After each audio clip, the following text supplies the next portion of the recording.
Step away from the table, Ms. Cole. Her name, her title, spit out like an insult. The boardroom she was invited to, now surrounded by security. Cameras flashed, whispers filled the air. She didn't flinch.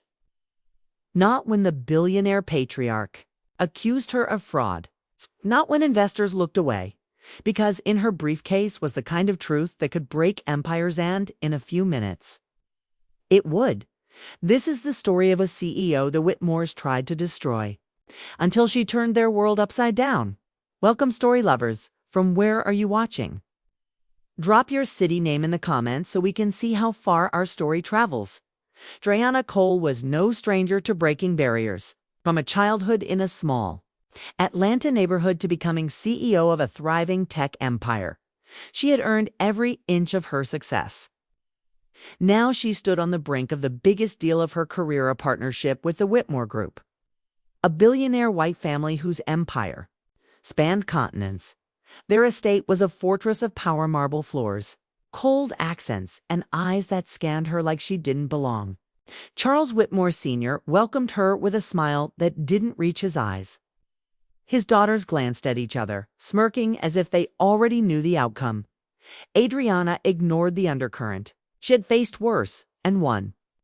But she didn't know that behind the polite handshakes and polished words, the Whitmores had already decided if she got too close to their throne, they would tear her down.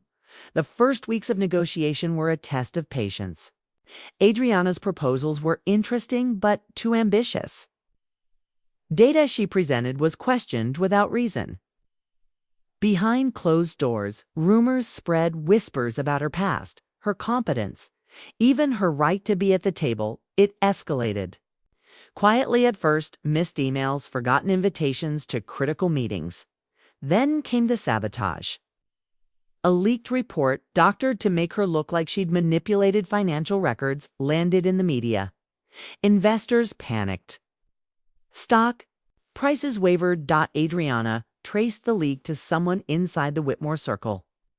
But calling them out without proof would be suicide for the deal. So she stayed silent, smiling in public. But every night, her mind worked like a chessboard. She began making quiet moves, buying small shares in a series of companies. Harmless, almost invisible. To the Whitmores, it looked like she was distracted. In reality, Adriana was tightening a net they couldn't see one. That would close exactly when they thought they had beaten her. The breaking point came during the final board meeting.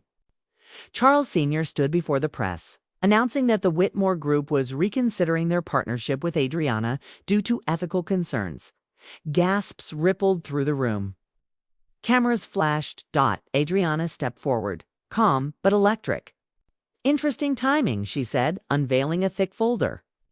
Inside were contracts, bank transfers, and internal memos, proof of the Whitmores' illegal offshore dealings. Final blow, she revealed her company had quietly acquired controlling shares in the Whitmores' most profitable subsidiary.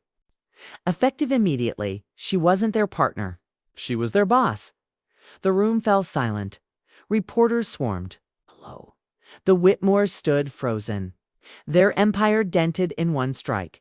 Next time you underestimate someone, Adriana said, make sure they're not playing a longer game than you. Dear audience, if you're enjoying the story, don't forget to give it a like. It really helps. The Whitmores had no choice but to acknowledge her leadership publicly. Their arrogance was now their humiliation. Within months, Adriana turned the subsidiary into an industry leader, proving she could lead not just her company, but theirs. For her, it wasn't just about revenge. It was about rewriting the rules of power, showing that no amount of wealth or prejudice could erase skill, resilience, and vision. The headlines called it the Whitmore turnover. She called it justice, and somewhere in her heart, she knew this was bigger than her. It was for every